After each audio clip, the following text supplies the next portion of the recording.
So ano 'tong Arellano tsaka Letran. So, pareho itong wala pang panalo 'no, except dito sa before that game kahapon, parehong walang panalo itong Letran tsaka Arellano.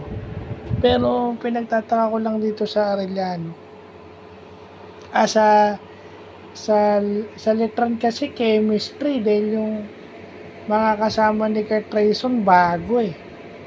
Yung iba is veteranong rookie sa NCAA pero nakapaglaro na sa UAAP. So yun na nga yun, team chemistry.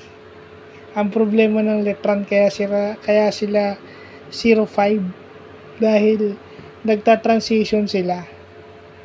Kaya nahihirapan si Rayson dahil nasa kanya na yung depensa buong laro. Although medyo maganda yung simula niya pero di niya masustain. Dahil talagang tinitingnan siya ng depensa kahit saan siya magpunta sa loob ng court. Kaya nga, maniniwala ka. Tingnan mo si Rayson kahit pa paano pumapasa na yun. Paano pa kaya yung hindi ka pumapasa, di ba? I mean, di ba? You pass, pero pag nasa iyo talaga yung bola, hirap ka na. At minsan yung mga tira mo, pilit pa. Yun ang nangyayari kay Kurt Trayson.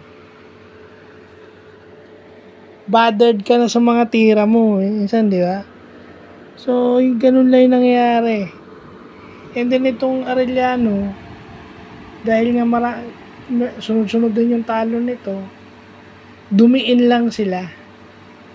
Kung ano na yung pinakita ng Letran, kinounter lang. Di ba? Nag-trap yung Letran, nag-zone press. So, agaya nung ginagawa ni doon sa Gilas, di ba, may isang part doon, nag-trap yung kalaban, na-break yung press, nakita si Brownlee libre, tiniran ni Brownlee, pumasok. So, ganoon na yung nangyari. Pag bumalik ka doon sa usual half-court zone defense mo, hindi zone press kasi pag zone press, pwedeng 3/4 court yun, pwedeng full court. Yeah. Pag bumalik ka dun sa usual na half-court na zone defense, iba rin yung Arellano, pumasok din yung mga tira ng mga shooter nila. Yung mga inaasahan nilang pumuntos. Yung mga dapat pumutok ang laro, o ibig sabihin gumanda yung laro. So, yun lang po.